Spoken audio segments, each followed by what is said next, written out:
take a yellow sticky, write it on there, put it around this gray part of the table, and we'll make sure that the chair makes sure it'll be addressed before we leave the meeting tonight. In case of bad weather tonight, which is, a real possibility, for tornado, we're going to split the room, from Mr. Silvera to the right. We'll go out this door and into the interior hallway. To the left, we'll go out into the interior hallway. We'll get down, we'll cover our heads and wait for the all clear so we have a tornado drill. We're going to split the room the same way. If we have a fire, and exit out to the right toward the bagel shop if you're to my right, and to the left over to the furniture store. And again, wait for the all clear. If we were to have an intruder in the building, if they were not in the room, we would lock down and alert the building, call for help. If the intruder is in the room with us, we will again alert the building, let everyone call for help, and we will do everything we can to protect each other, take care of each other. Okay, thank you. And at this time, we would like to recognize our elected officials, our dignitaries and leaders present. We don't have any in the audience, but we certainly recognize the ones who are with us via our media providing that we have for them. Craven County Schools Principal of the Year, Dr. Eleanor Patrick is not with us tonight, but we certainly are proud of her and the work that she has done and continues to do for our children. Our Craven County Schools Teacher of the Year, Mrs. Gail Hardy, is with us, and she's one of our instructors at New Bern High School. Our Military Liaison, Mrs. Lisa Palmer. Our Craven County Schools Military Liaison Counselor, Mrs. Valerie Nasser. Partners in Education, Executive Director, Darlene Brown, and our principals and staff. And at this time, we will ask Mr. Brian Goucher, our attorney, if he will lead us with our invocation.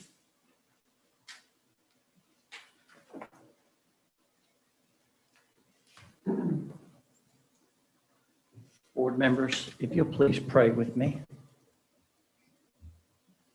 Almighty God, you breathed life into us at creation, making humanity a little lower than the angels, crowning us with glory and honor, putting everything under our feet.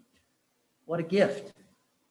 Keep us ever mindful of the responsibility that comes with that endowment, that you desire that each of us and all would flourish, that everyone would be able to live into the privilege of becoming the people you designed us to be. As you did in the beginning, send your spirit and bring order over the chaotic waters of disputes and debate that surrounds us. Shed your light on the darkness of alienation and division, and divide the tempestuous argument from the unique, meaningful, and constructive dialogue. Remind us that you have created us in your image, and this is what we should see reflected in the lives of the other, whether we like them or not, whether they vote as they do, as we do, or remain adamantly opposed. They too are your beloved children. As we labor in this place, we pray you look over our stewardship of your gifts and call it good. In the strength of your divine name we pray. Amen. Amen. Amen. Amen. At this time, we would like for Ms. Myra Flower, our assistant to the superintendent, administrative assistant to the superintendent, to lead us with the Pledge of Allegiance. We're asking everyone to please stand. Pledge allegiance to the flag of the United States of America and to the republic for which it stands, one nation, under God, indivisible, with liberty and justice for all. Amen.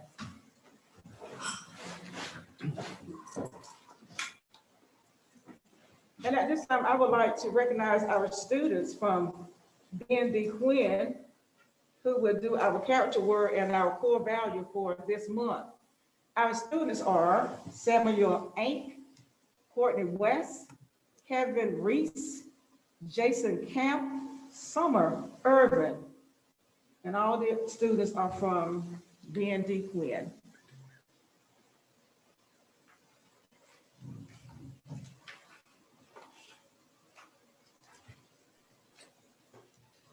Hello, Craven County Schools family. Welcome to a special edition of BDQ Top Dog News Show. Today's news show is brought to you by Delivering and Value Results. And now let's go to Courtney to introduce the core value, delivering value and results. By delivering and balancing value for key stakeholders, our school builds loyalty, contributes to growing the economy, and contributes to the society. To help you understand our school more, we'd like to share with you our school vision.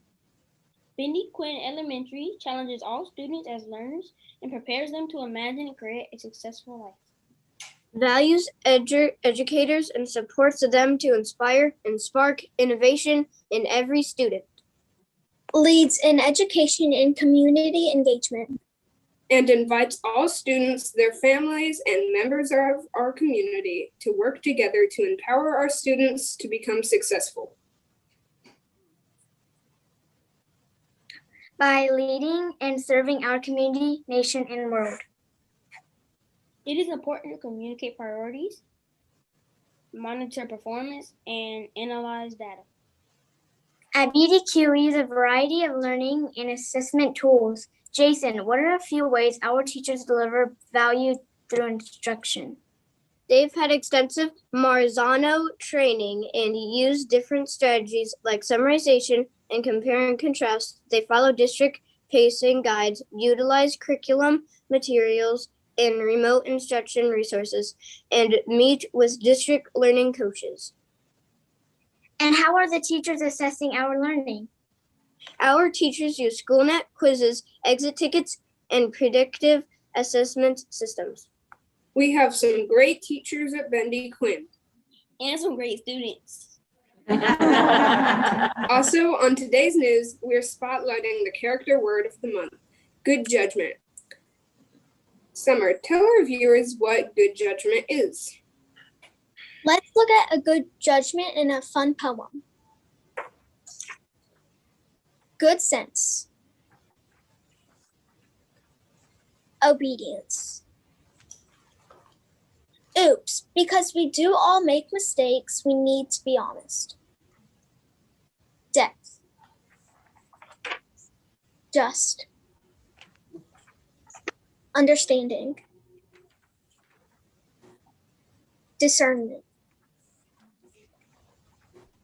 Grounded. Mindfulness. Experience. Nimbleness. And thoughtful.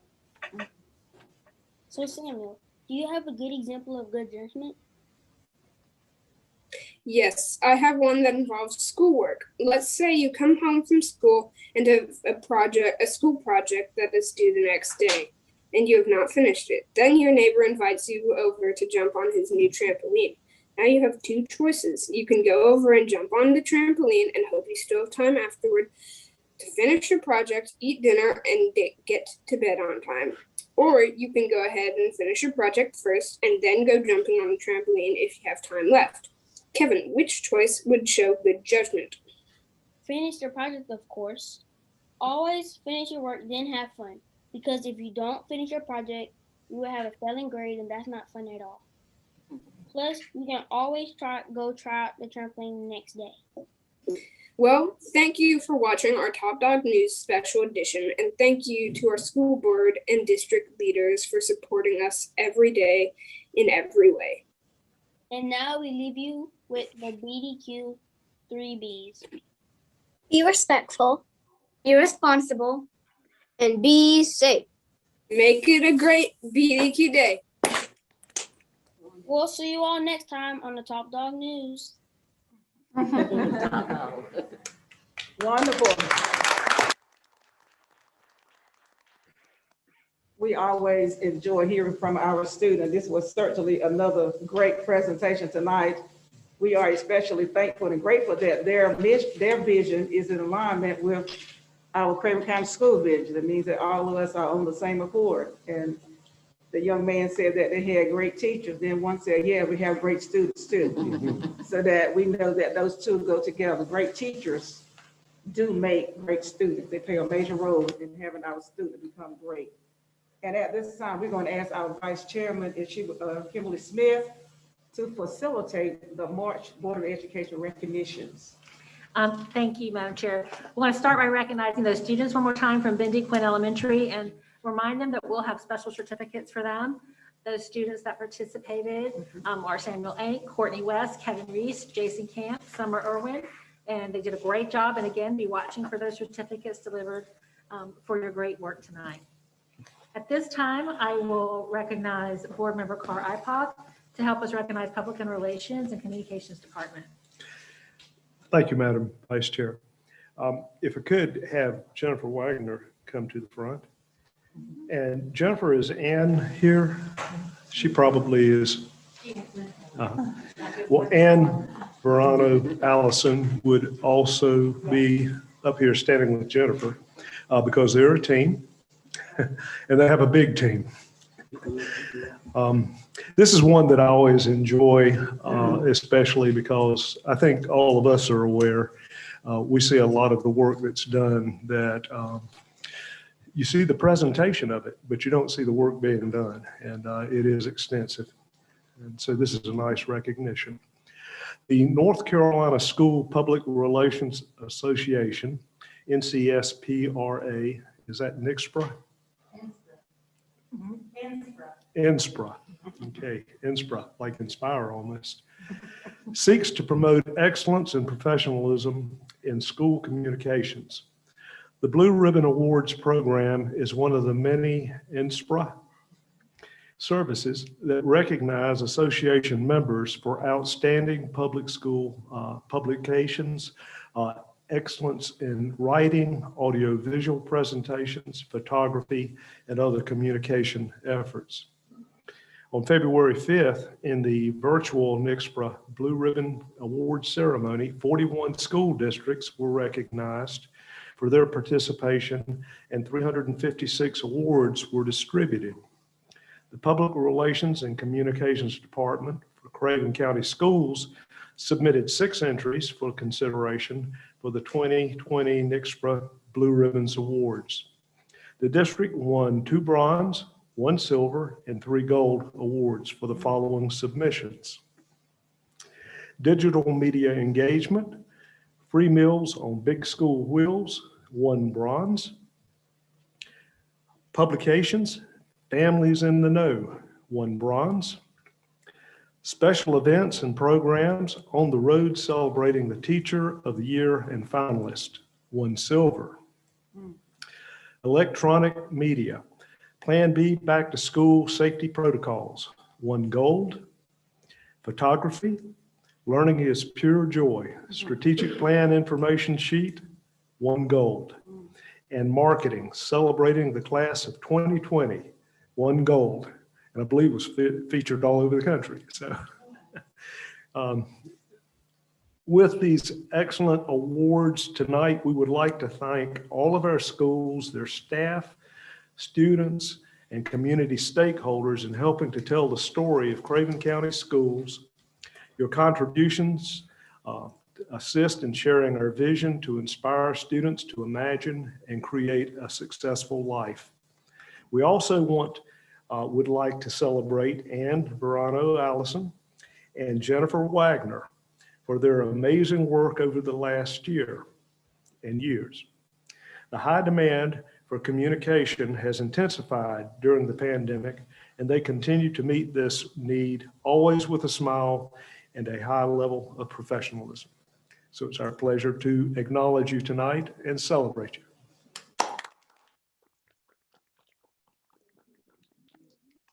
Great job.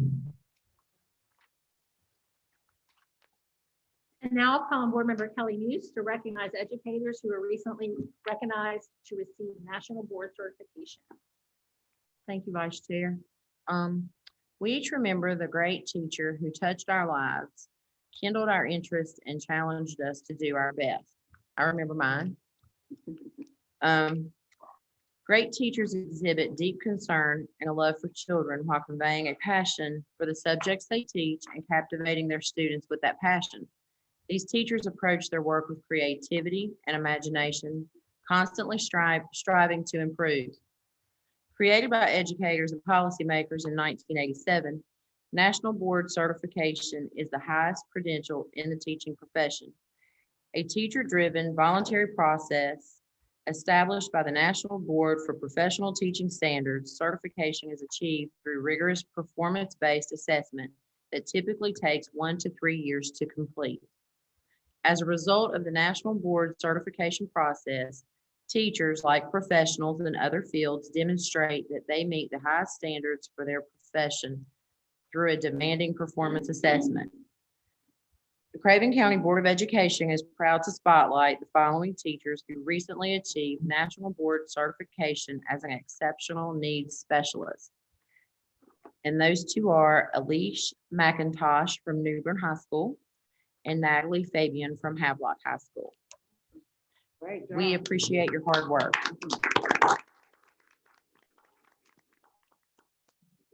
Wonderful. Thank you. That concludes our recognition. All right, at this time, we're going to ask you if you would please, do we have, no, we don't have any, a summary, that's what We do have a summary. Of the Mr. board work Silver session. or Dr. Doyle, one of us pulling it up right here. Okay, so we met on Tuesday for our work session, and I'm gonna just kind of summarize the work for everyone that's doing at home. We welcomed Victor Dove, representing District 4. It was his first meeting with us. We also celebrate each month. We want everyone to know that the board has help with some very special people to help us make decisions. And that's Dr. Eleanor Patrick, Craven County Schools Principal of the Year, participated in our meeting, and also Craven County Schools Teacher of the Year, Ms. Gail Hardy, participated. Our academic, we received academic services report. Dr. Tasha Diggs, sorry. Oh. Dr. Tasha Diggs, Assistant Superintendent for Academic Service, presented 2 academic calendars for consideration. There was great discussion around options and possibilities for the 21-22 school year. Some of the concerns were not knowing what the legislature will do with pending local calendar bills, the restrictive limitations of the current calendar law, and the inability to end exams before Christmas and have balanced semesters. The board asked for the cabinet to work on a third option, which put exams before Christmas, and a decision will be made on one of the calendar options at our April board meeting. Then, next slide.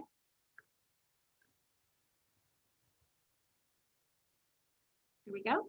Dr. Wendy Miller, Assistant Superintendent of Human Resources, presented our Human Resource Report number 9 from March 2021. It was moved to our consent agenda for tonight.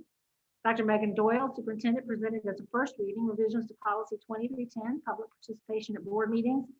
The board will continue with the current policy for now while the cabinet reviews how other districts use both video recordings and written submissions for public input.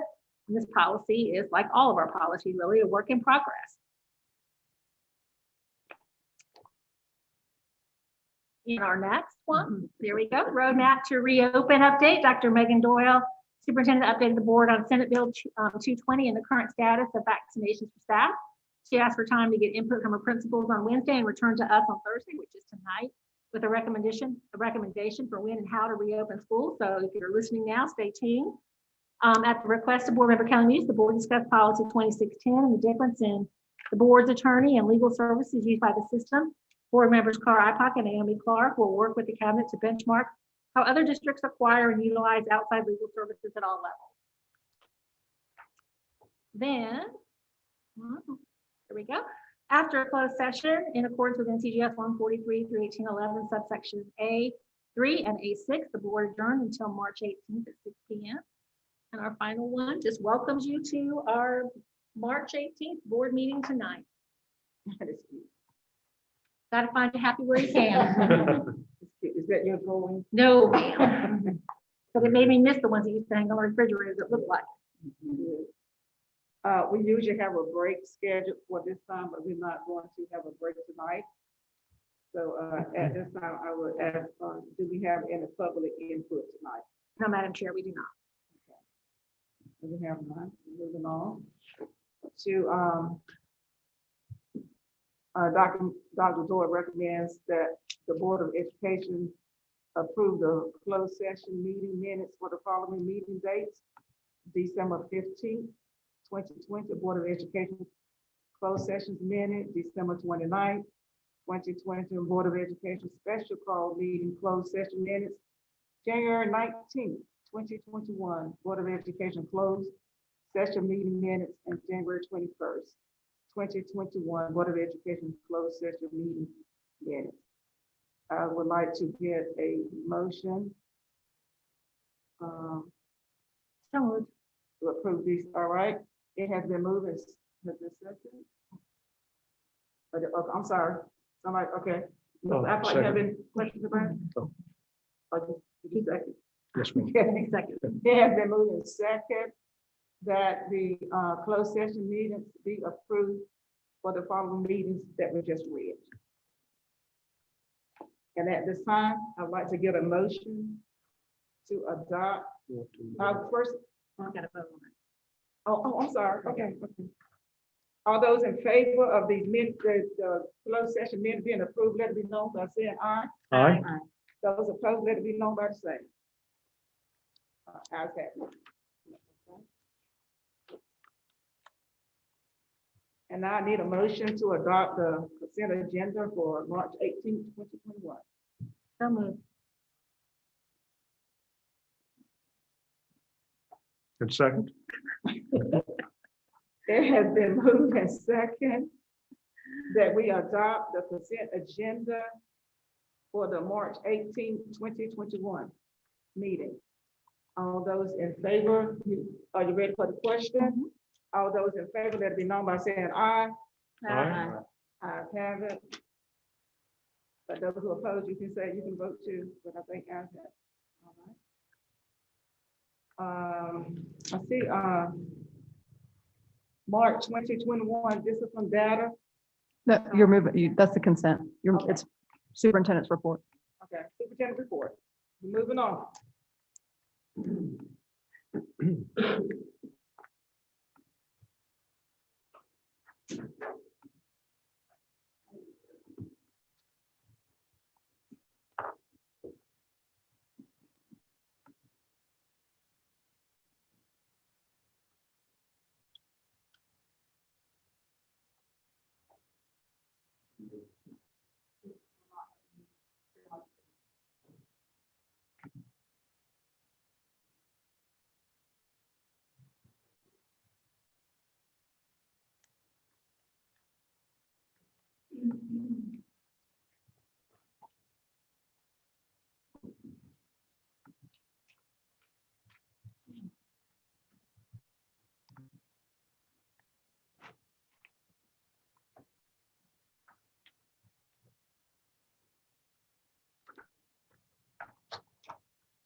Is it on?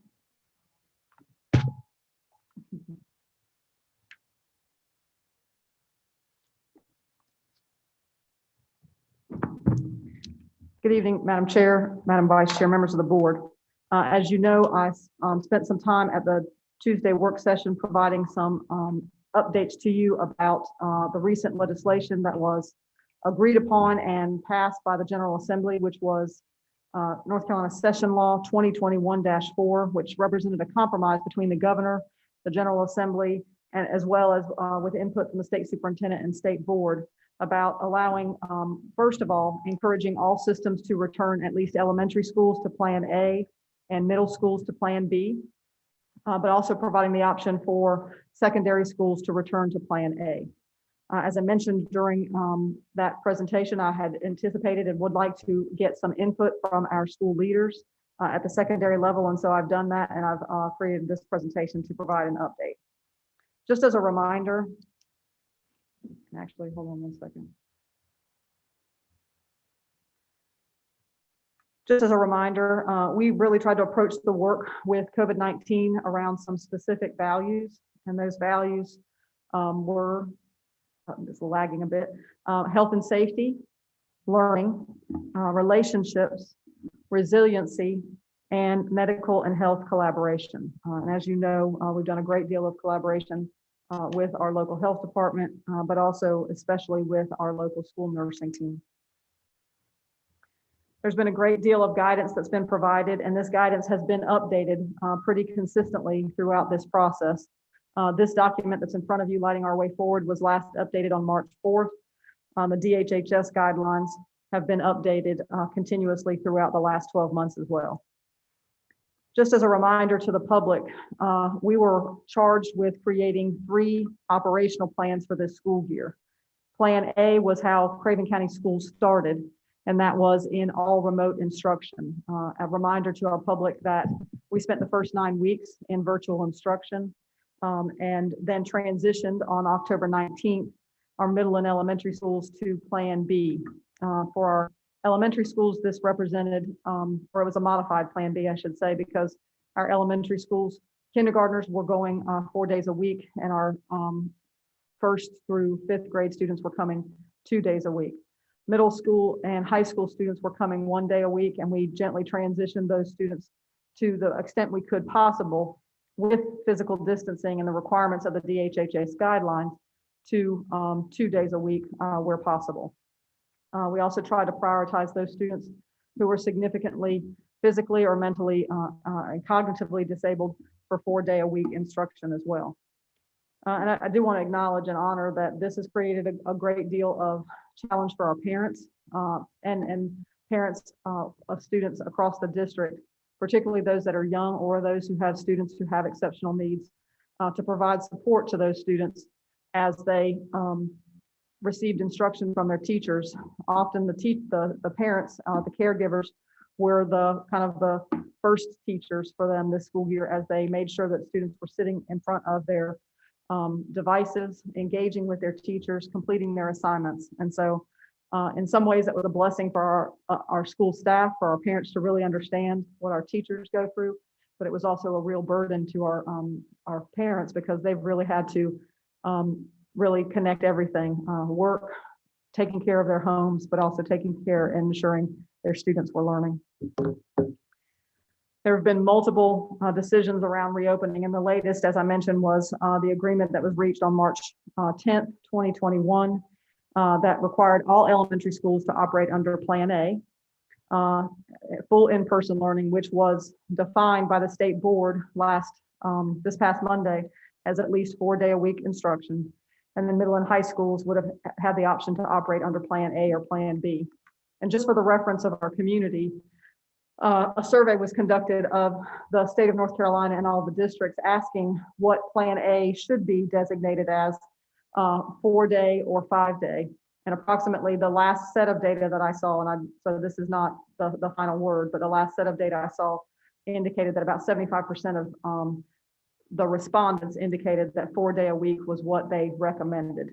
And again, the reason is because our districts are all challenged with the fact that they're providing both in-person instruction as well as remote instruction, often at the same time. And this definitely applies to our middle and high schools, where creating a separate school was really very difficult, as we considered trying to accommodate a school the size of approximately 2,800 students at that time. And so our secondary teachers, especially those at the high school level, were not just teaching their students in person, they were also responsible for the remote instruction for students that were Craven Live, that was our virtual program, as well as anytime students that are quarantined. So all teachers are dealing with students that have to kind of flow back and forth between in-person instruction and remote instruction because of those requirements. Just for the board's knowledge, a little benchmarking here. Many school systems have begun to make this transition, and this is for secondary. So the districts that you see here have established dates that they will begin to transition middle and high schools to Plan A. You can see as early as next week, Beaufort, Carteret, and Duplin will transition. There's a blank there for the 28th. We think there's a district that is starting on the 28th, but I don't have it. Wilson County on the 29th. Thank you very much. And then Onslow and Pender on the 6th, New Hanover and Wayne on the 12th, which is right after spring break for us. And then the 13th for Pitt, which again is right after spring break for us. To be determined are the other districts that you see mentioned there that are in our region. just a reminder, Plan B placed significant constraints on our school system operation because of the requirements in the DHHS guidelines around distancing especially. So as we transition to Plan A, two of these constraints are eliminated. One is transportation, and the second one is building capacities. Personnel will continue to be a constraint.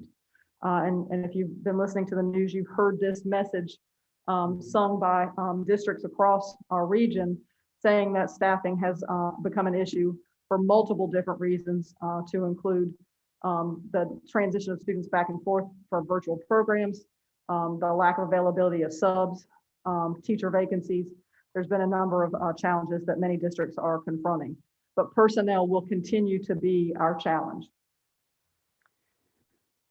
A couple of things that I want to remind you, and this is information that I shared with the board when we recommended that elementary return to Plan A instruction, but they apply obviously to our secondary students. Overall, studies in the United States and internationally have demonstrated limited disease transmission from child to child and child to adult in the school setting. I think Ms. Muse said this the other day. She read directly from the CDC guidelines and some of the research that said that students are essentially and staff are essentially safer in our school facilities than they are out in the community. And a lot of that has to do with the environment that's been created by the guidelines of the North Carolina Department of Public Instruction and the DHHS guidelines. Spread of COVID is much more likely within a household than not within a household. And I'll tell you, as you're looking at the cases that we're seeing right now, most of them you're starting to see are student cases, and most of them are cases that are coming from home. And again, with prevention measures in place, a growing body of literature suggests that lower rates of COVID transmission in both the primary and secondary school settings. Again, our limiting factor is ability to staff our school, and this is in the Strong Schools toolkit, but it's being acknowledged in the research as well that staffing continues to be a challenge. The big Plan A differences from Plan B are the minimal physical distancing.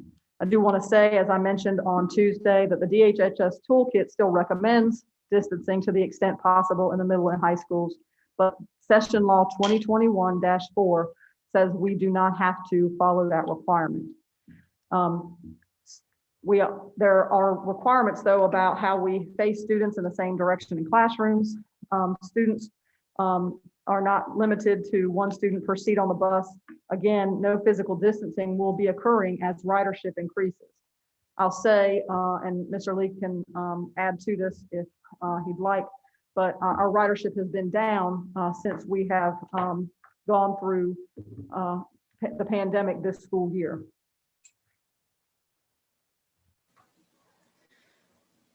I also referenced this the last time, and this is data that I shared in January or February, excuse me. We are, as a school system, as a public education system, not just unique in Craven County, but across really probably the nation. School employees are the biggest source of reports of child welfare concerns for Craven County and probably everywhere.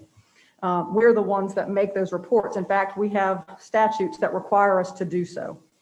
And our DSS director was very kind to share some data with me and some anecdotal information that as soon as school ended last March and closed, that one of the most immediate things that the Department of Social Services observed was a decrease in reports of abuse.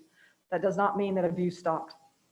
It just means that reporting stopped because the people who had the vantage point to observe what was going on with children no longer had access to those children. And so this is a concern for safety overall and the well-being of our children and our community. And as stress and strain of this pandemic and its effects on the economic impacts on families has increased, we can only imagine that those things have gotten more severe. However, the DSS director also did say to me that the percentage of substantiated cases, which means cases for which there was an investigation and there was a finding that there was some type of abuse, increased during this time. So the percentage, based on the amount of people who were reporting, the abuse percentage was higher. And also increased substance abuse has been noted in homes where children are residing. And so again, this is data that was shared from October and November, but you can see that increases in psychological behaviors and increased substance abuse have been noted. Increase in maltreatment of children, more children in foster care than at many times in recent history in Craven County, and really more than a decade. And those are significant numbers, and they're also a significant challenge for those children to be placed in those alternative placements to their homes. And so we really sometimes, I think, underestimate the value of our schools, but our teachers are really the first line of defense for our children, and the second supports, second family type supports for children beyond their families. And when those students are not with us, they are losing that additional layer of support and safety. In a study of students last year, this is April of 2020, published in the Journal of the American Medical Association, increases in depression, non-suicidal self-injury, suicidal ideation, plans and attempts increased significantly after the lockdown.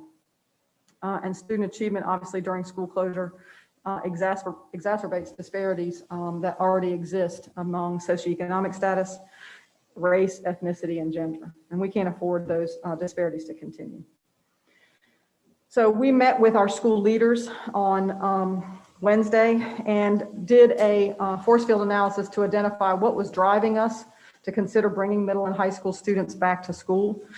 And you can see that our principals came up with quite a list that includes helping us to have an accurate membership for our allotment for next school year. More reliable, and these were not in order, this is just how I typed them. More reliable instructional time, and this is a theme that you see throughout, that the quality of instruction is going to be much higher when teachers are in front of students, physically in their presence.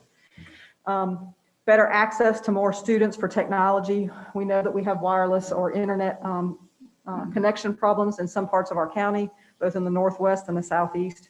And so when they're in school, then they have more consistent, regular access. The joy of having our students back on campus. You can see, I think even among central services staff, but definitely among our school leaders and our school teachers, they miss having their children and the noise of children. I had a principal tell me just this week that students at her school have just started to make noise. That after almost 7 months, that they're starting to come out of their shells, and that's kind of sad and disturbing if you think about it. It's taken us some time to create relationships with children because they weren't in front of us and in our physical presence for 9 weeks, and then as we brought them back, there's still this kind of barrier between us, and so the lack of human connection is really having an impact, not just on our children but on the adults that teach them. Athletic access for our students and extracurricular access will not be limited by parents' ability to provide transportation. So if students are coming to school 4 days a week, then they're able to go to practice, no problem. Right now, when they're coming on alternate days, that transportation is sometimes hit or miss, especially for students who don't have parents who are able to do that. Obviously, this will address or mitigate impacts to student mental health challenges, and it's easier to hold our students accountable. Our teachers have continued to reiterate to me, and I'm sure to all of us, that having students physically in their presence allows them to stop, to redirect them, to get them back on task in ways that they cannot do behind a screen. There's significant community support for us to return. We've all received correspondence at the ward level. We've also heard feedback from parents in other means as well.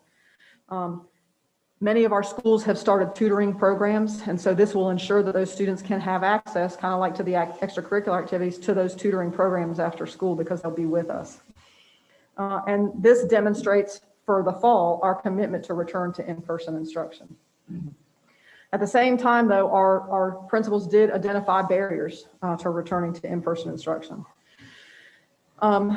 I want to remind everyone who's listening that our elementary school students have been in person 4 days a week. Kindergarten has been there the entire time since we came back face to face. But grades 1 through 5 have been in place since the 19th of January. And so they've experienced this. They've experienced situations where we have large, class sizes, and there's, quarantining of more students because of the lack of social distancing. As I explained to the middle and high school principals, the experience that we had really was that the first 3 weeks after we came back in person is when we had kind of the most significant issues. Folks are just getting the hang of how to behave, how to, make sure that they're following those rules consistently, because right now, as they're coming 2 days a week and not coming 2 days a week, when we have a student at the secondary level who is infected, usually they don't have any close contacts because they've not been in class for 2 days. And so that's given us a buffer for the amount of students that have to quarantine. Now this could have some more effects. Hopefully we've got a little bit added layer of protection because we've got some staff, a more significant number of staff who are vaccinated, but really the transmission is not happening in schools. It's happening out in the community. Students sometimes come to school with symptoms, and that's where we have to worry about quarantining. Most of the time though, when we quarantine those students, we're not getting those group of students ending up becoming positive unless we're in a classroom where masks are not being worn, and that is happening in some of our self-contained significantly and cognitively disabled classrooms, or in our pre-K classrooms where kids are younger than 5. So again, we've had great success in our elementary schools. The principals, the teachers, the teacher assistants, the bus drivers, the school nutrition staff have done a phenomenal job, and of course our nurses. There's the potential that some of this coming back for 4 days a week is going to create some schedule changes. There's an impact of Craven Live on our CTE class size caps. The Department of Public Instruction gave us some flexibility as we started the school year, and so some adjustments, and that kind of goes to the scheduling, may need to be made depending on how many students actually do come back to face-to-face instruction. Our teachers are exhausted. We were very fortunate that we had one of our teachers in the room was standing in for a principal who was meeting with some parents. And she reiterated that teachers are exhausted. They're tired of not just teaching, but the transitions, and also having to do all the cleaning and screening. And so we'll talk about some things that we're going to try to do to help and support that. Teachers are still having to accommodate Craven Live and in-person instruction at the same time. Not all of our staff, if we came back right after the spring break, would have their second shot plus a couple of weeks. That's the same, I guess, for some of these other systems as well. And also it's related to the protective nature that our schools display in terms of all of the requirements we have. Again, wearing the masks, doing the regular cleaning, and trying to reduce really large gatherings. Spacing, obviously, everyone's worried that in the middle and high schools where they have not had students closer than 3 feet, this will be a change for them. So there'll be some change in their perceptions. Meal deliveries at our middle and high schools are obviously a challenge. We're still required by DHHS to deliver those meals into classrooms. I think it's reasonable to expect, and our staff was sure to bring this up, that we will see a surge in infections after spring break. Everyone's going to. So we obviously need to do some work around that in terms of communication. We may have some parents who say, I don't want my student to be in that large of a class. And so they may want to shift to Craven Live. And so there's been a deadline set, or there will be a deadline set for that. There's some furniture that needs to be moved. There'll be more time needed to clean and disinfect because there's more desks, more students, that kind of thing. And then making sure that we have access to substitute teachers. So we went through as a group all of these restrainers and said, okay, what are strategies that we can consider to assist? And I'm not going to go through point by point, but I'll talk about the big ideas that our school leaders came up with. We encourage them also, depending on the board's decision this evening, to go back and do this very same exercise at their schools. And if they come up with additional supports that would benefit them, to bring those back up to us so that we can try to provide those resources. So one is, for the challenge of instruction, trying to record more videos so that those students who are in virtual can be watching the videos and give that opportunity for the teacher who's in person to be attending to those students who are physically in their classrooms. Consider changing some of the amounts of time for in-person instruction and for the virtual students. We've got some schools, and we've given some aligned autonomy in this regard, letting schools decide how much time in each period that they're going to do their in-person students and their virtual students. But this is a time to consider making some adjustments to that.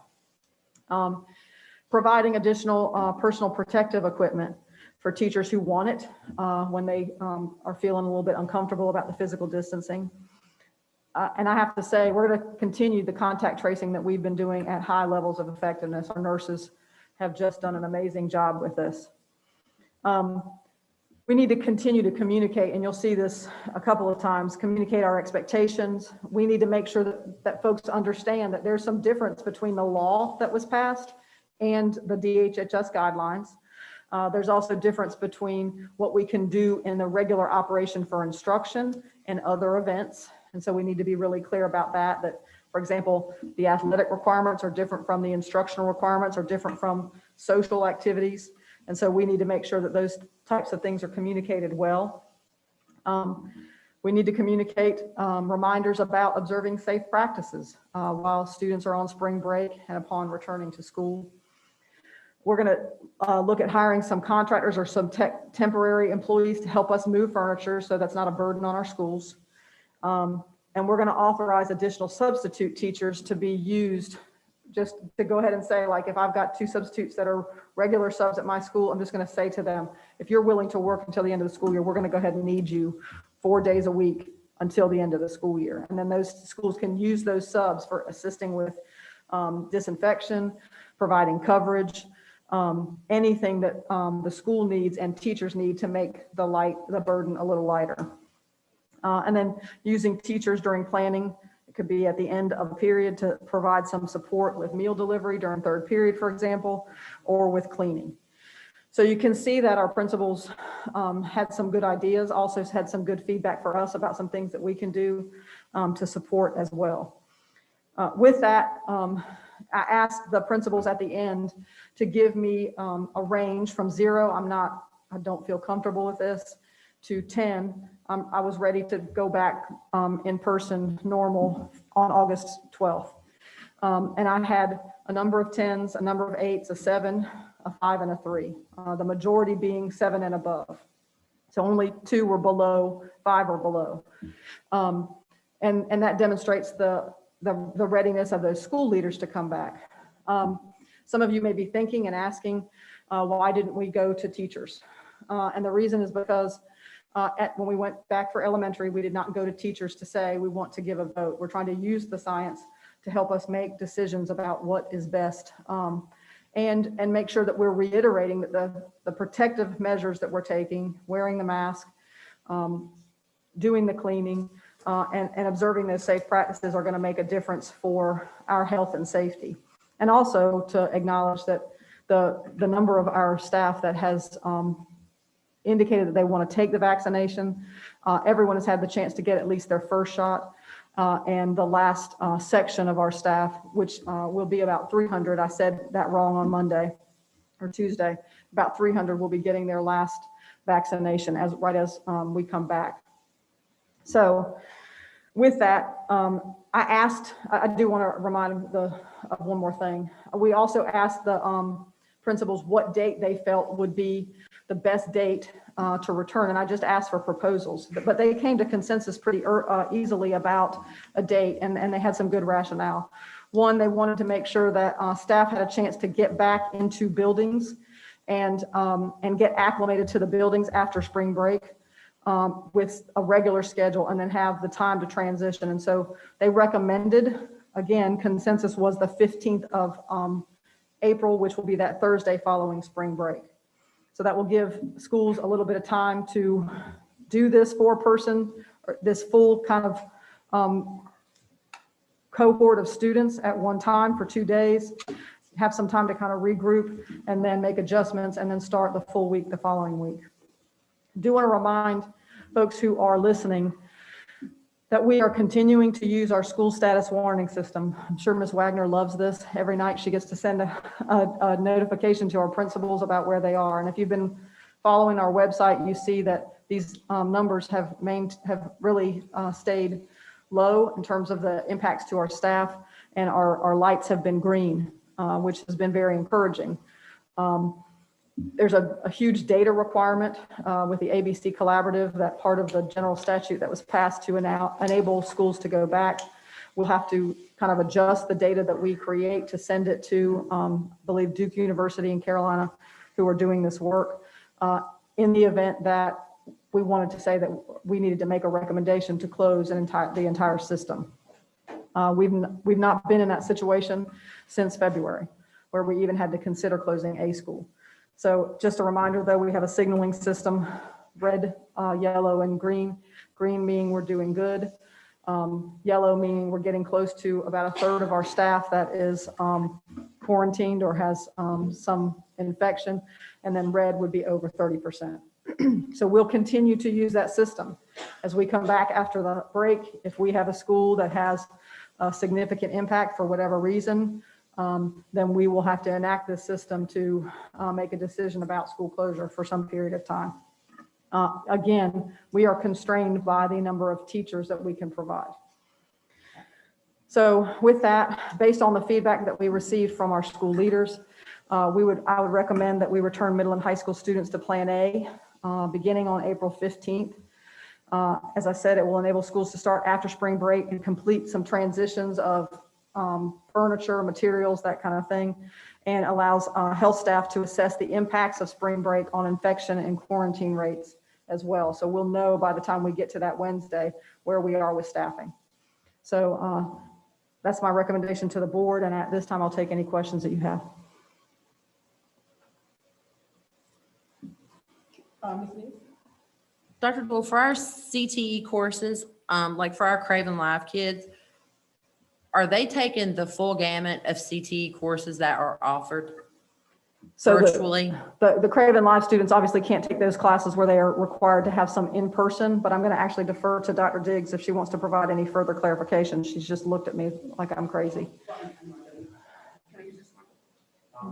Sure. You can, I can. You can. You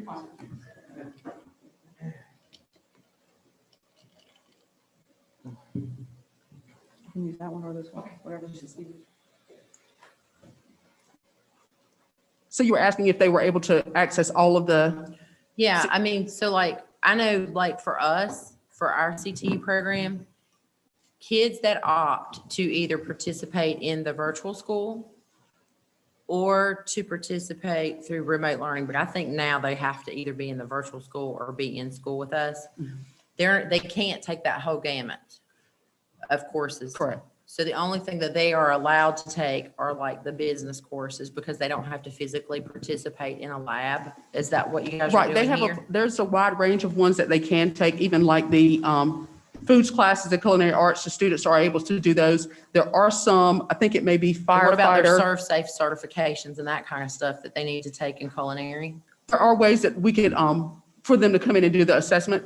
Okay. There are ways that we could do that, just like scheduling the ACT, where we arranged for Craven Live students to come in and do their ACT, and we scheduled all of that on Wednesday for all the students. There are accommodations we can make for students to be able to come and do those kinds of assessments, so because they have to be proctored in Okay. some way. And I know I've gotten a lot of feedback from teachers since all of this has come up. Do our teachers have access to swivel cams? I know I've asked about this before. I mean, our teachers have them, and I even bought every teacher an extra one. And so they're great for like flipped classrooms. There's all kinds of things that you can do with them. And so teachers having to record videos and save them is going to be more work because they have to take the time to make the videos and save them so kids can watch them. And then the remote kids won't get the same necessarily interaction that in-person kids get. So what we've been doing for our AA and our BB kids the class times last the same amount of time.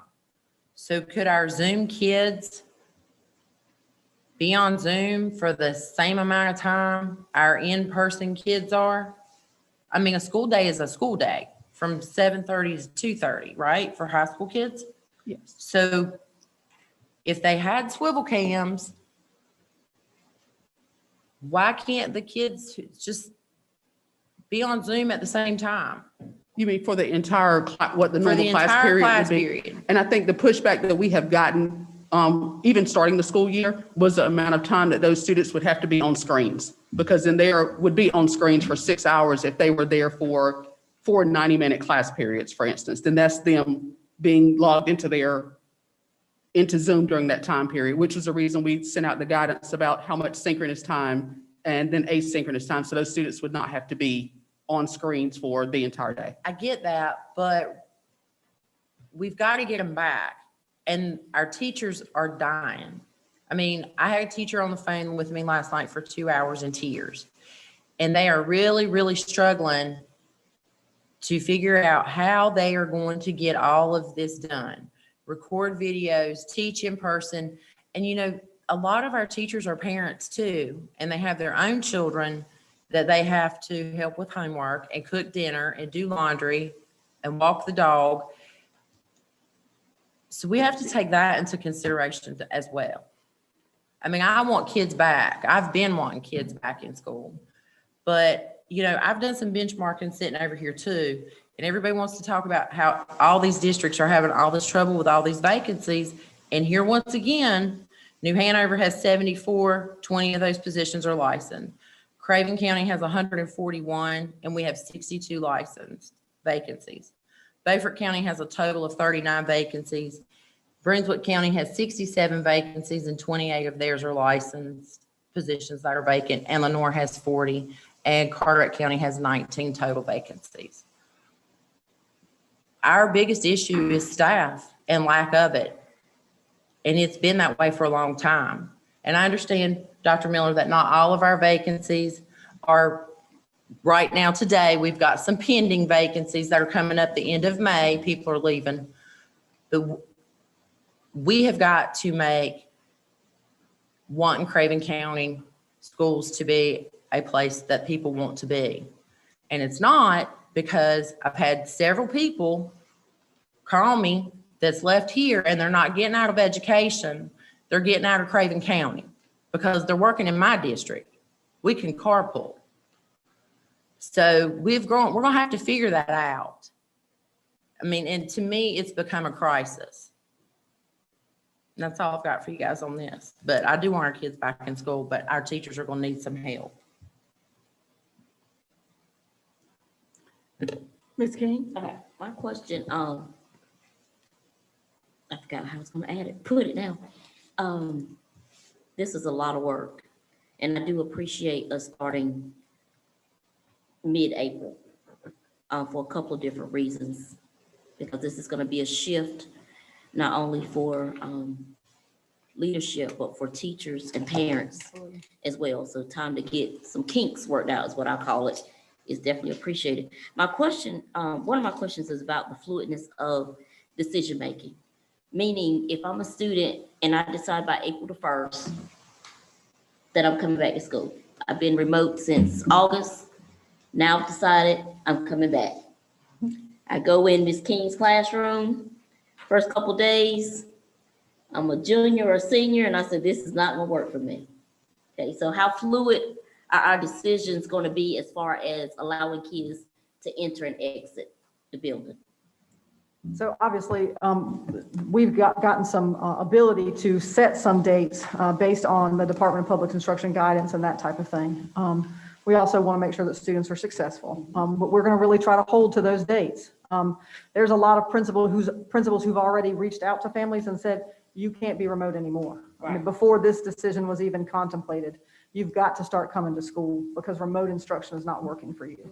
And so that really is going to be the gauge. If remote instruction wasn't working for you before, you've got to come back to school if you decide to do that. And then if you have, you're going to stay. I would also like to see, and I know this is maybe thinking ahead, but maybe not, because it's almost April. I'm almost 51. Our retention possibilities, what we're planning to do as far as, and I may be jumping ahead because it's how my brain works, like summer school transition for next year, because probably if we base it off academics right now, we're probably gonna have quite a few students who would qualify for some type of retention. And we need to start thinking about how we're gonna handle those situations. So those conversations have been ongoing, and I will turn that over to Dr. Diggs. The elementary and middle schools have already sent out the potential retention letters and started having meetings with parents. They did that starting in February so that the parents would know where their students stood, and sent out included information in those letters, like what it was based on, their performance in their core classes, if there was an attendance issue along with that, so they could start having those conversations. Obviously, we've got to look at a variety of factors this year, considering that, because some of our parents have kept their children home for safety. And so it's not the third graders' fault that mom made that decision and what that looks like, obviously. And then we have to wait on this information from the state, because initially they were considering a 6-week summer remediation program, and then that has evolved into possibly 150 hours, but nothing's been decided formally. So it's hard for us to plan not knowing that, and then put information out to teachers to see who wants to work, which students are interested. And then depending on which version we go with, whether it's, or which version they decide on, whether it's 150 hours or 6 weeks, it could bleed into the normal RTA camp in July that starts after July 4th. And how many of these things can run concurrently, and making sure we have enough staff to provide what the students will need, because like you said earlier, staff are tired, they're burned out, and we have to make sure that they have what they need to work during the summer and then recover and be ready to start again in August. So we have to wait for some final decisions so that we can ask staff what kind of, about the specific commitment. Can they commit to 150 hours or ever how many weeks it has to be? Am I correct in saying that we've already started reaching out to some staff, but we're just kind of waiting for some final decisions? We haven't reached out yet because we didn't want to Okay. tell them, ask them for one thing and then it ends up being something completely different, so that they can make arrangements and make plans. So as soon as we have that, we'll be able to survey the staff and find out who's interested in working. So what are we doing for the high school students? Are we having summer school? They would be able to have it as well. It looks a But little how? different. Yeah, it'll look a little different for them because they do have a program that they can use to recover credits. Okay. And then doing summer testing and things like that. With the required summer remediation that may be in place, Okay. we would be running a lot of different things at one time, possibly. I'm thinking that we're gonna need it Yes, absolutely. very much so for the high school. My concern is, did someone else have, Ms. Smith, Ms. Alcott, I'm good. Mr. Dove? I'm good. Okay. My concern is, and I'm thankful that you all took the time to put all that time in there. But my concern is this, and I'm sure that my concern is about those teachers who have not had the shot yet. How many of those teachers have not been vaccinated yet? So there are, of all the folks that asked to be vaccinated, and as I said Okay. previously, we had about 1,100, maybe 1,150 teachers that said they wanted to be vaccinated. We have about 350 left that Okay. need to get, 300 or 350 left that need to get their second shot. Okay. They'll be getting that second shot that week that we come back from spring break, so that they didn't have to do it. It would have happened, their 4-week period would have either been on Good Friday, which folks are leaving, or sometime during spring break. Again, folks are leaving. And so they're going to be deferred till after spring break to get their last shot. And so, so that represents a little bit less than a third of the folks. So the vast majority, I'll say about 70% of our staff has had, or will have by the time we go back on the 15th, that second shot, that second vaccine. And I just heard today that we are starting to have some staff who are getting the Johnson & Johnson vaccine, which is a one dose shot. That's being offered, I think, in Greenville. Okay. So everyone will have had their first, everyone will actually, by the time.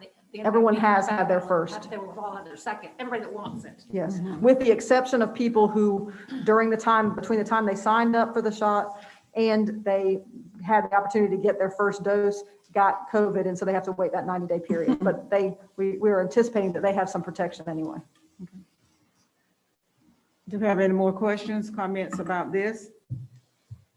All right, I think that we need to entertain a motion. I'll make the motion, but before I do it, I just want to thank you guys because you guys have worked so hard all year long, just a moving target all year long with everything. Every time we've had to start again, every time we've been stopped, every time we've had to consider going back, the cabinet and the principals, the leadership team and the teachers. But everybody's put a lot of work into it. And with that, I will make a motion for April 15th. And I thank you for all the considerations you took into making that recommendation. Is somebody? I'll second the motion. Okay, it has been moved and second that we go to Plan A for middle school and high school students, April 15th, 4 days a week. 4 days a week. We still are out on Wednesday, Yes. 4 days a week. And just to clarify for the public, that is to ensure, for that same reason that we've been talking about, that folks have to provide both in-person and remote, giving them the time to do that planning and have that opportunity to prepare. Okay. It had been moved and second that we do this, so we are ready for, I think we need a roll call vote. Ms. Frances Boomer, Yes. Mr. Victor Dove, Yes. Mr. Carol Ipock, Yes. Ms. Stephanie King, Yes. Ms. Kelly Muse, Yes. Ms. Kimberly Smith. Yes. 6 yes, 0 no. The motion passes, Chairman. Thank you. So our students will be returned, middle school and high school students will return April 15th. April 15th. Thank you, Dr. Doyle. Thank you. Chairman, I do have one other thing. We are getting to the point where we need to put a significant amount of information in front of board members about the long-range facility master plan. Before we present that information in a meeting, we're recommending that we do 2-by-2 meetings so that you have the chance to really dig into the information, have access to Mr. Russell, myself, Mr. Gordon, and really understand the information as you all start to narrow those needs down and adopt a plan. We'd like to ask if you all would be available to do those 2-by-2 meetings on the dates of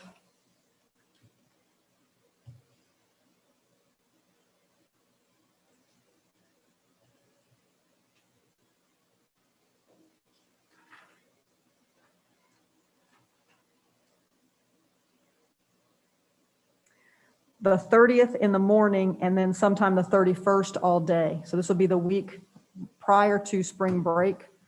We can try to work around specific schedules. I know many of you work, but those meetings will be very helpful to you as we get to the point where we need to begin narrowing to give you a chance to really dig into the materials. It is a lot, hundreds of pages, and we're going to try to summarize it for you, but then also give you the opportunity to really think about specific scenarios as you all think about how to narrow this information down.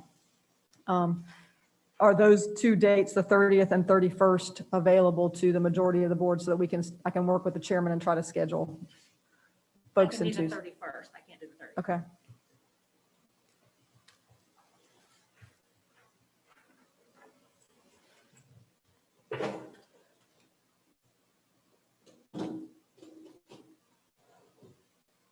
Anybody else have any conflicts? I'm fine with either date. I'm checking. I think I may. You said mornings?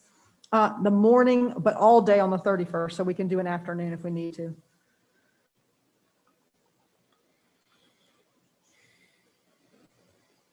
I'm better with an afternoon. Afternoon. Either afternoon. So PM, okay. Mhm. Which, that Thursday, the 31st. The 31st, yeah. Either one.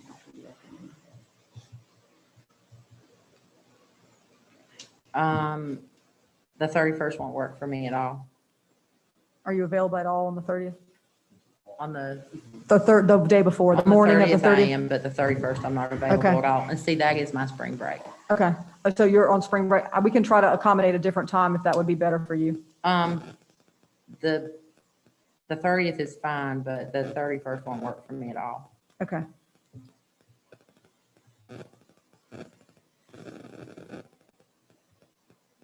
Anybody else?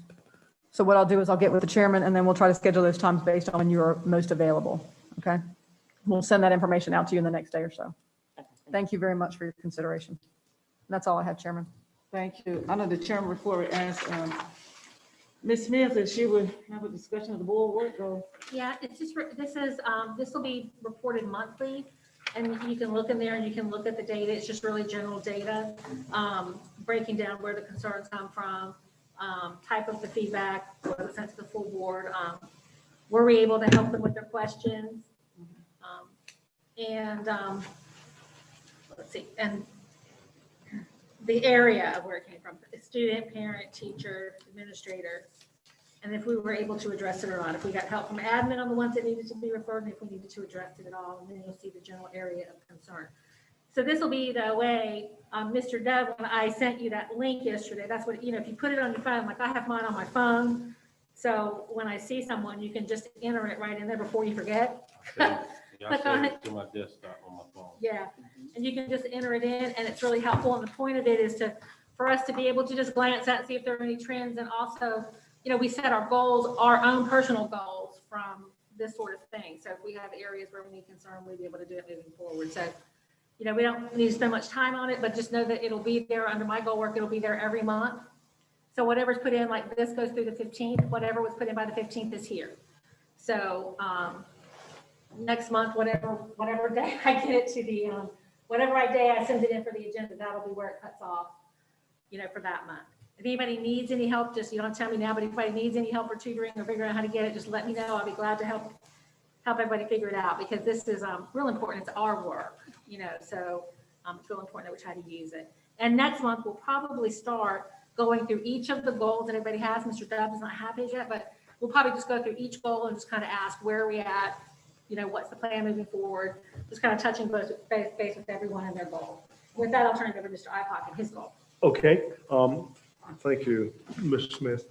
I've got the Board of Education review timeline. If you could pass those.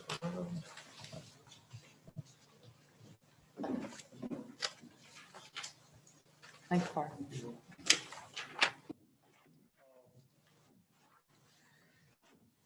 So because of our shift in onboarding and more or less where we were, we moved everything forward as we had talked about from March, and some items that we wanted to carry forward. We've got in front of us now the quarterly review in April and stakeholder concern trend analysis. That's also in April. And then we look forward to May, and we have a fair amount of work to do, aligning board resources, training, and education. Annual board goal review, and that's a big one. Internal legal services review, outsider supply surveys and reviews, and then the system level check. And this is the big one for us because it requires some pre-work. That's the check, process check for us as we do our work, and self-evaluation and reflection. And then in June, we'll do the annual Spotlight PDSA, anticipating a much better year to come, and perhaps some thinking about how we'll approach next year.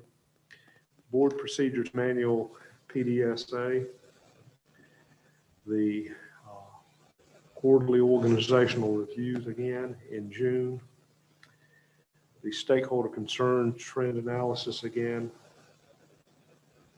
and then finally in July, we have moved the checklist for the superintendent evaluation, which likewise requires pre-work, and we'll be working prior to that to be prepared for it in July.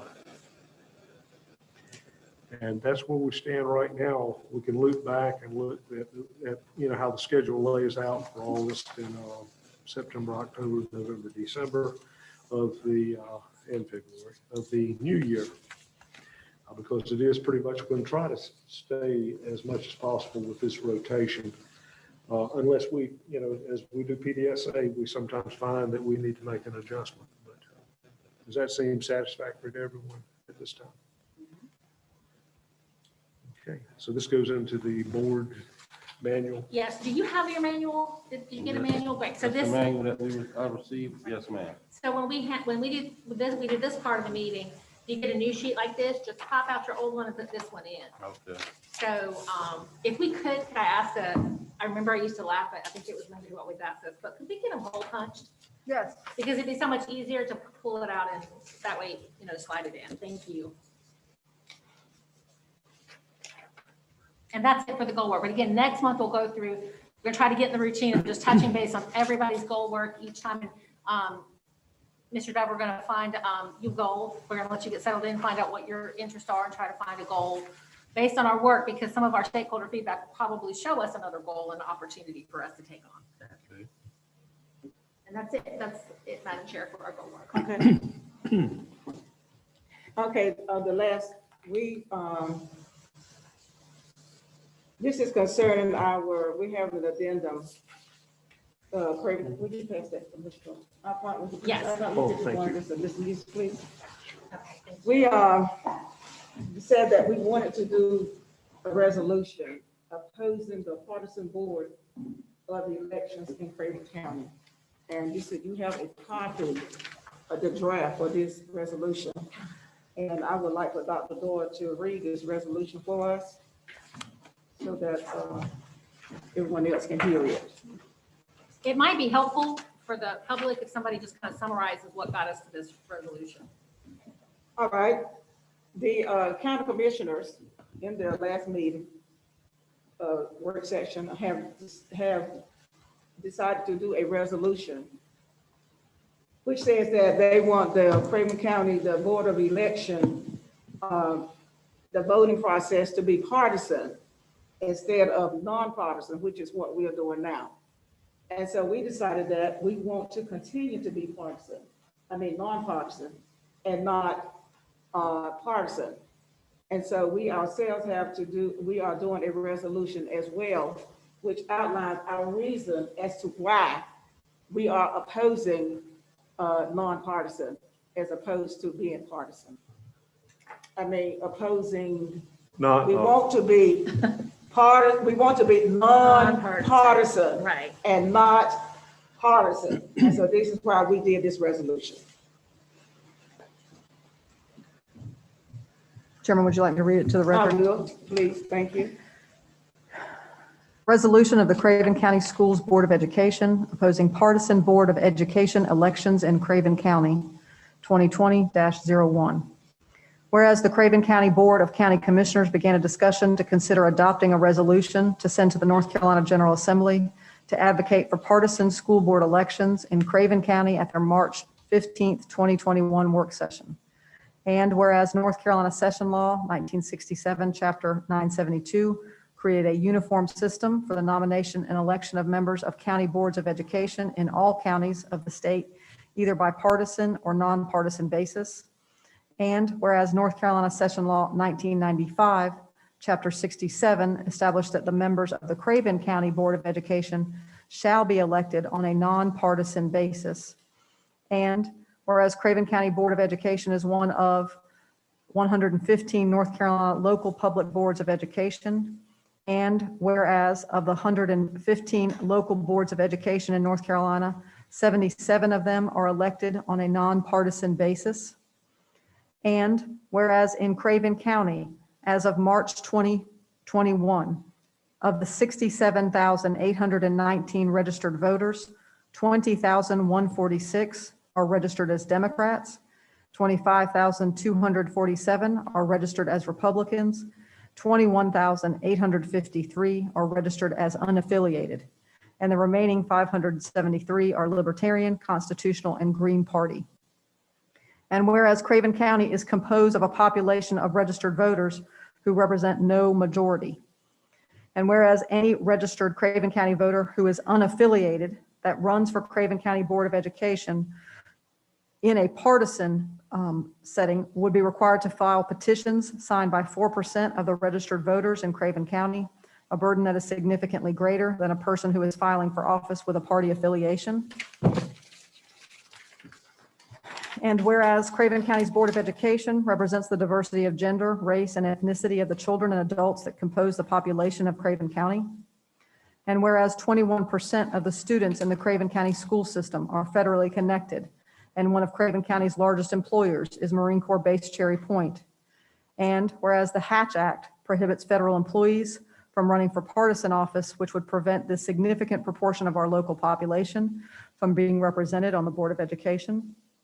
And whereas in the primary election, Board of Education candidates and Board of Commissioner candidates are voted on by district, and the number of registered voters who voted in the 2020 primary election for Board of Education, 3,017 in District 1, 4,287 in District 5, were more than the number of registered voters who voted for the Craven County Board of Commissioners in 2018, 1,204 in District 1, 1,804 in District 4, 569 in District 5.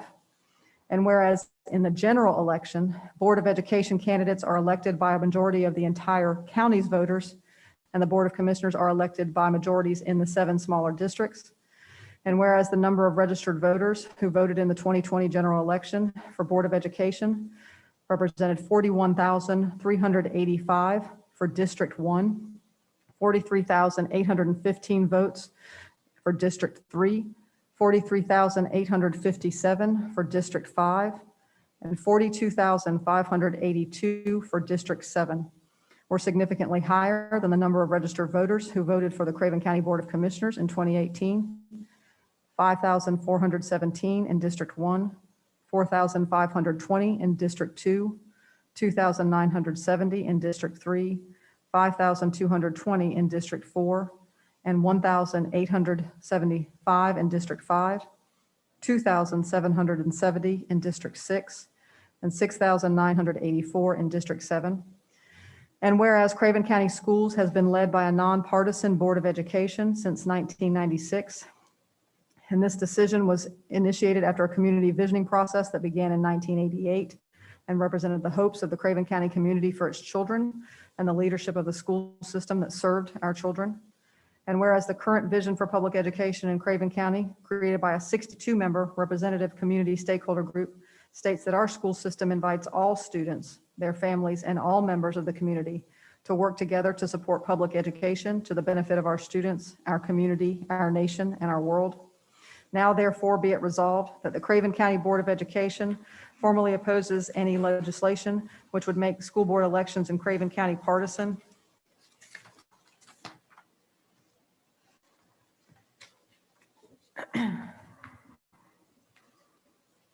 Further resolved that partisan elections would eliminate a significant percentage of Craven County citizens from eligibility for running for the Board of Education, therefore eliminating their opportunity to be represented. And further resolved that the Craven County Board of Education believes that when board members run by party affiliation, then partisan platforms and issues become the primary basis for decision-making above the needs of the students and families served by the Craven County school system. And if it would be adopted, it would be this the 18th day of March, 2021. Okay, do we have any questions? You have a chance to read. I think we just to look over it, and you heard her read it and have expressed our reason as to why we want to remain nonpartisan as opposed to being partisan. Are there any discussions? Anybody have any questions or comments? Thank you, Yes, the Madam big- Chairman. Let me ask, a big question is, why do they want it to be partisan? Right. I mean, what's the issue? Or what's been the issue with the way the elections have been going on? Why would the county commissioners bring up the fact that they want the elections to be partisan? Did they mention that in that meeting? Their reason? Nobody has told me the reason why. So did we get a resolution from them? Did we receive anything from them? It was in the media that they were going to do this resolution, Okay. okay? Mm-hmm. But nobody has told us exactly why they want it. Mm-hmm. I mean, we all have our opinion as to why they want it, but that's all they are, opinion. I don't know why they want it. I don't know. I have not been informed. So nobody has seen their rationale. I haven't. I would like to. I mean, because this lays it out real This is ours. good I why wanna see it theirs. shouldn't be. So I just was wondering if they had something that statewide should be. I think Mr. Ipark probably has some insight, Okay. But I don't. which is from his experience with the school board association, what's happening across the state. Well, there has been a move across the state to move a number of boards to partisan elections. You know, each county has a general law that covers it, but then can have special law that sets up the operation or election in each county. And because counties tend to be different in their focus and geographics and any number of things, degree of industry and, you know, things of that nature, there's a lot of variation across the state in general. I think the big thing is that even with some having been changed recently, we're still at 77 that are nonpartisan. And most were moving that way before, for one reason or another, it became important to some to try to seek partisan elections for school board members. A couple of things that were really important to how we got there, because I have to tell you, in my first election, I was elected partisan.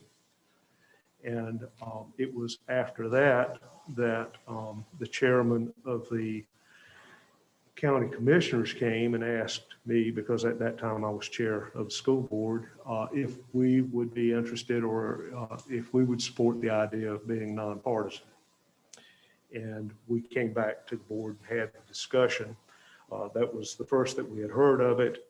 It came to us from, you know, their chair, and we had a discussion. We ended up all deciding that it really made sense for school boards to be nonpartisan. And then we tried to structure through our local law an election process that made it fair and involved the most people, made the opportunity to serve on a school board available to the most people. And Dr. Doyle has captured here a couple of the key elements. One is the Hatch Act and how that affects our federal employees and takes them completely off the slate to be considered for a partisan role, but they can run for a nonpartisan school board. And as you can imagine, that's a rich resource that's out there. The second one is now, with a third of our population being unaffiliated, they have to go through an onerous process. And by the way, I did that one time. I got 4%, and that was way back. That's a side note, but I'm just saying that to say, and it wasn't about school board, but I'm saying that to say that I am aware of how hard that work is. If I could share just a humorous comment about that, I approached a lot of people that I knew wouldn't be interested in me running and told them this would be an opportunity for them to cast their ballot for someone other than me. And they signed my petition. So it ended up being a friendly process, but a learning too. But with that many people having to go through, you know, that kind of threshold to even get on the ballot. And then if I'm not mistaken, Mr. Gatchell, they don't appear on the ballot until November if they have petitioned as unaffiliated. I've not had experience with that. Okay. My service on the Board of Elections. Okay. I think that's a sort of an open question as to when do you actually come. But for those reasons, this visioning in 1988, thinking about setting a vision at that time for 2001, and which has since in 98 been updated to 2010, the whole idea was to involve and make available the opportunity to serve on school boards open to more people, and to take the political element by making it nonpartisan out of the discussion. And, you know, it took us a while. 1995, the law was passed. 1996 was our first nonpartisan school board election, and it's been that way since. The other comment I would make is, has any member of our board been approached by any county commissioner expressing a desire to change us and offering a rationale why? I know I have not had that conversation. I'm going to try to contact, the representative from my district and have the conversation because I owe them that. But, it hit us somewhat out of the blue. And then we did find out, I think, from an email that the intent that morning last week that they had the discussion, it was an agenda item. It was to set up a public hearing to talk about this issue on April 6th, I believe. April 5th, which is the Monday night meeting, the first day of our, right at the beginning of our spring break, which makes it very awkward for us, as example, with plans already made for spring breaks. But that's the information that I'm aware of. I apologize. You can view the Board of Commissioners agenda, and there is a sample resolution that is attached. Yeah. I was able to find that on their website. So they have one for sample. I mean, everything that I've heard from since it became public is that it's politics. It's driven by, we have a Republican legislature right now. We have a Republican county commissioner board, and we have a 6 Democrat, 1 unaffiliated board. There's not a Republican on this board. And I think that's a sore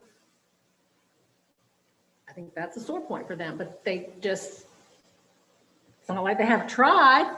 I mean, they put people up, and maybe they just need to look at who they're putting up and the policies that the party supports as far as public education goes. But I mean, I think it's absolutely politically driven. I mean, I don't think there's any question about that by the Republican Party in general. It seems like suppression to me. When the facts come out that more people can run in the way that we have it set up now, they want to limit the amount of people that could run if they wanted to, then it's just another form of suppression. And that's what's sweeping across the state right now. Mm-hmm. And it's really pitiful, in my opinion.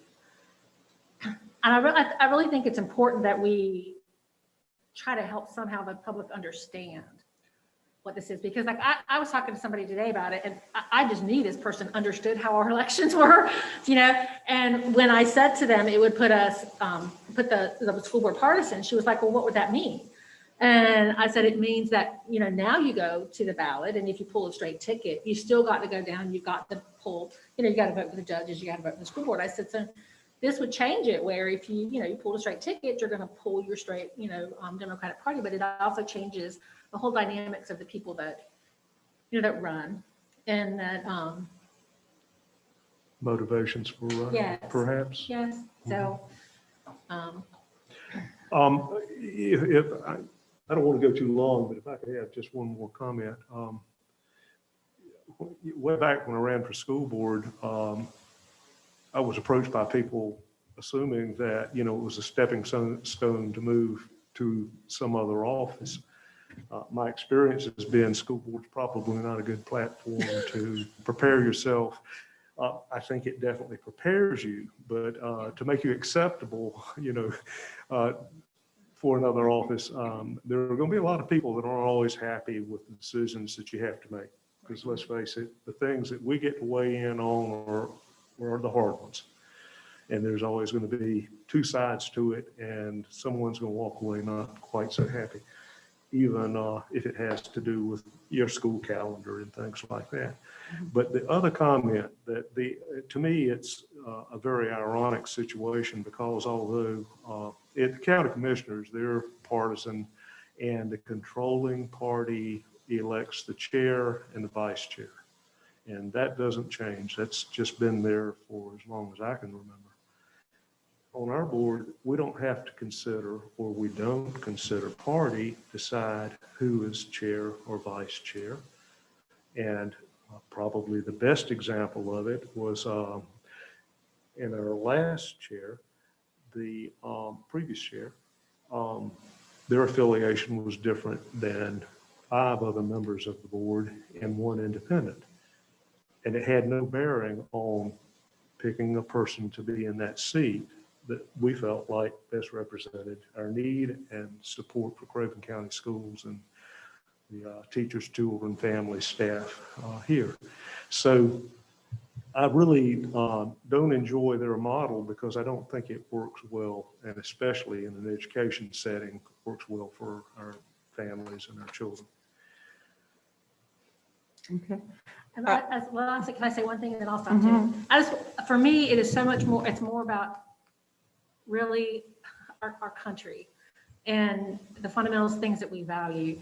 And every area of our government right now is controlled by who's pulling the puppet strings, right? The party that's pulling the puppet strings. And usually the school board has been shielded from that, right? It's you have your free thought to say, you don't have to worry about making the Democratic Party happy. I don't have to make a Republican Party. You don't have to worry. We do what we vote our conscience. And if this changes, that will fundamentally change how school boards operate. They will be pulled by their they've been pulled by their party's tickets, just like every other part of government that is not working right now. And with that, I will stop. I think the only argument that we would, well, the question is, why are they doing it? What is their motive for doing it? I think that the only answer that we would probably get is the fact that, well, we're doing it this way, and why not the school board do it this way as well? And I think that's the only thing that I heard. If we're doing it this way, the school board should be doing it this way too. And my argument to that is, then why can't you do it the way that the school board is doing it? Why do we have to come your way? You know, you chose this way, and if you don't have to do it this way, if you don't want to. And I do think it's all political, and I know we all think that it's political. And so this is the only thing that we can do is to write, our conscience. We do this resolution because this is what we believe in. We want everybody to have an opportunity to vote for the school board member that he or she think would best represent them. And when we go partisan, it eliminates that, because not everybody will be able to vote for the school board members. Ms. Muse? I think the biggest thing for me, we serve all children. We do. All children, from all households, from all socioeconomic, demographic, political, religious parties and groups. So for me, I don't feel like politics has any place in a school system. Neither party. And if it is a nonpartisan board, and it's not that anybody's trying to keep their political affiliations a secret or whatever,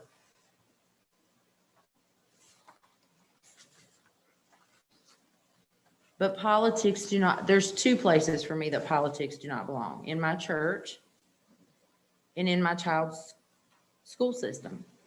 And we do eliminate a huge group of our federal employees through Cherry Point that may decide that they want to be on the board. And I just think that your safe bet is to have a nonpartisan board for your children. Because then you do have the ability, based upon the way they're voted in, to see both sides as to maybe a more conservative approach or a more, liberal approach. But politics do not belong in schools, and children do not have a political party. And I think that's just the way it needs to stay. Okay, and so any more comments about this?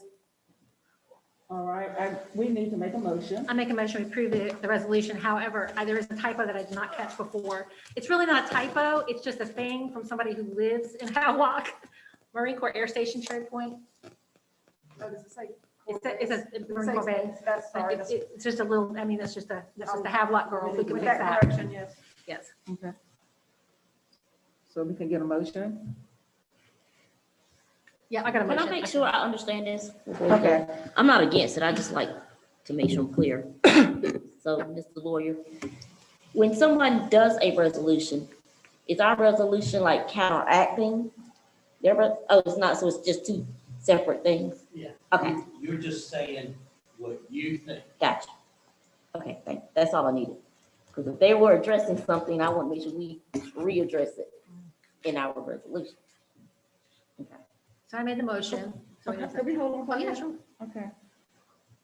I Did you second. find their 'Cause I resolution? haven't I seen it. did, I Can, didn't. can we hear See it? it. yes. Let's hear what they said. I don't see it. Public in one spot. So this is, and again, this is what they Yeah, draft. entered into the record as an artifact or an attachment for their agenda item. My understanding is they took no action. They intend to have a hearing on the 5th of April. Gotcha. This is what it says. Craven County Board of Commissioners resolution supporting election of Craven County Board of Education members in November general election, the identification of each candidate's party affiliation, and the election of members by district. Whereas members of the Craven County Board of Education are currently elected during primary elections when voter turnout is the lowest. This requirement is defined in North Carolina General Statute 115C-37, election of board members effective 1970 to date.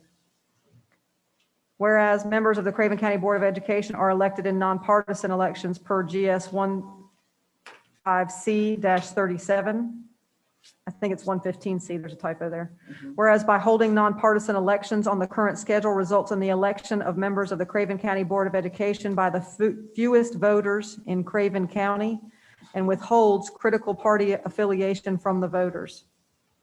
And whereas since voter turnout during the November general election is substantially higher than the primary election, election of members of the Craven County Board of Education would ensure members are elected by a higher percentage of the county population.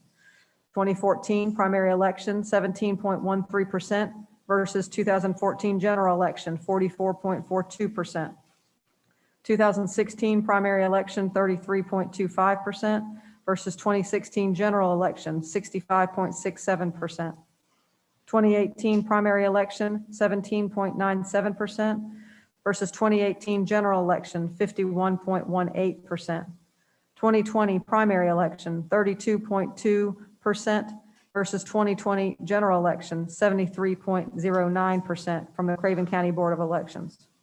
And whereas identification of candidates' party affiliation will provide voters with more information about the positions and policies the candidates support. And whereas 26 school districts in North Carolina currently elect their Board of Education members during the November election in partisan races, and therefore be it resolved that the Craven County Board of Commissioners request the North Carolina Legislature establish that henceforth members of the Craven County Board of Education shall be elected during the November general election with party affiliation identified on the ballot, and each member shall be elected by district. And further resolved that candidates for the Craven County Board of Elections, although I think it should be education, be chosen first in the primary election by party and then in the general election by districts. And further resolved that the election of members of the Craven County Board of Education occur in even years. Further resolved that this change in the election of Craven County Board of Education members shall not impact the terms of anyone on the current Board of Education. And now therefore be it resolved that the Craven County Board of Commissioners respectfully request that this change begin in the next election cycle. It says 2020, but I'm assuming they mean 2022. So we have a motion and a second, so we can have discussion, because Kelly was the second. I motioned, she seconded, so now we can have discussion. Okay. You might, Chairman. Don't we need to vote on our resolution before we discuss what they just said? Because I've got a lot I want to say. A motion and a second, but I didn't know if Stephanie needed clarification because she was not here. So I didn't know if. You may also call on your attorney and your person that works with elections to give some clarification to some of that information I shared. Yeah, only if he will tell us which hat he's wearing for his comments. So first off, as I understand it, that was just a proposed artifact. They have not taken action on that artifact. And so presumably, being most generous to them, their final artifact would have a finer point to it. For those who don't know, I'm also a member of the Board of Elections. I'm not going to say that I am an expert yet on the minutia of when these fall. Now, when you local officials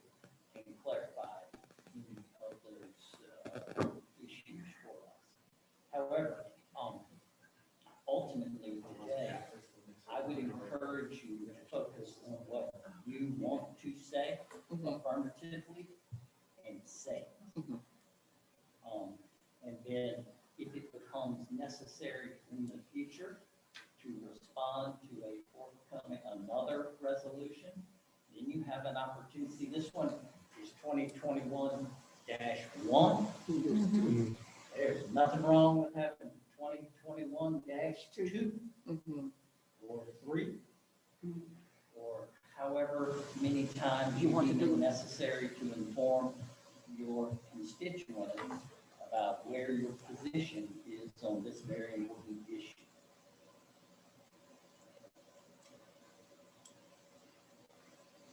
Madam Chair, I've got a question for Ms. King. Ma'am, Didn't you have to participate in a primary? I did.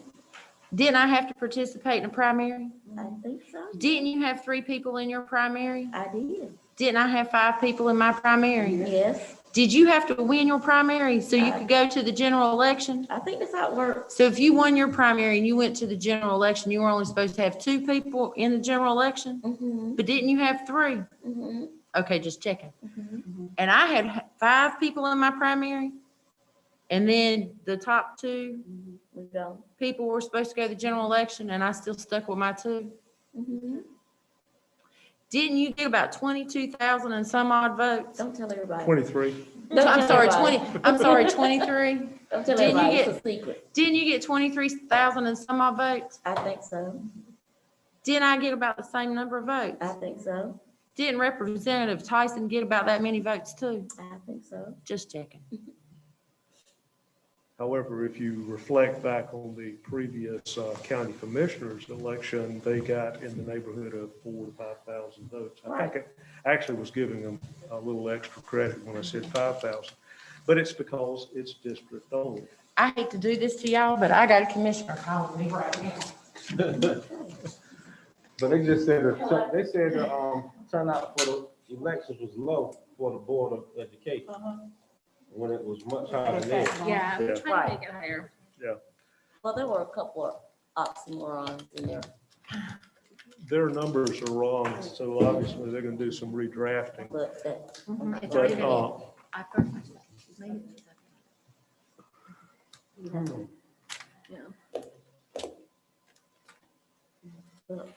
So we are, I think Mr. We'll probably shouldn't wait for her. Is this the wait page? for Kelly to get back so we You can. pull that off this page? because I still can't find it. It's there. Of course, what they finally approve, what they approve or don't approve, because I think it is important to point out, they haven't approved it yet. They're doing a public hearing, so, Just want to know what they were yeah. thinking. You got an iPad, right? I do. If we could talk about the history, since we've got just a minute, I'm assuming if we could talk about the history of Craven County elections, school board, county commissioners. At the time that we were nonpartisan, we had 5 majority districts and 2 minority districts. And for school board, county commissioners were likewise. And we, the minority districts could only vote for minority district candidates, and majority districts could vote for majority district candidates. So it ended up you had, if you were in a minority district, you voted for 2 people on the ballot, but if you were in a majority district, you voted for 5 people on the ballot. County commissioners had the same situation. We addressed it by going nonpartisan and making it everybody, which was, about the most even you could possibly make it. County commissioners continued as 2 and 5 until there was a challenge that all votes are not equal. And it was after that that they made the decision that they would go to district only. Now, at that time, I remember passing a question back to some folks that were on the county commission. Why wouldn't you consider looking at the model that we're doing? Because, it covers everybody in the county and it gives you the most fair representation. And they've stayed with the district only. And I probably guess that us being countywide might bother them. I don't know. I don't know what the thinking of county commissioners are. But I think when you look at this resolution, it outlines the facts and the whys to support countywide. And the last point, we are staggered. We've got the presidential year. In the presidential year, it's districts 1, 3, 5, and 7 that are on the ballot. 2 years later, in the off year, what's called the off year, I guess, it's districts 2, 4, and 6. Each of us are elected for 4 years, so there's this overlap. You never have in this structure a time that a whole board is up for election at the same time. And I do believe that is different than the situation county commissioners have also. Is Mr. Gatchell, is that correct? And the model that I would want them to use coming forward is the one that they used back then. The boards work together, right? The boards work together to bring something forward, where this is sort of sprung on us. But there's a motion and a second on the floor. We would ask Ms. Reese to come back in so we can vote. Or either vote without her, because we wouldn't We be, need to vote. we The would, motion is out there and we need to vote. they would not let our meeting be disrupted this way. So, I mean,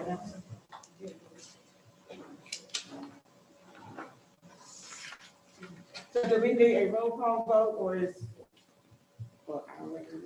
Yes.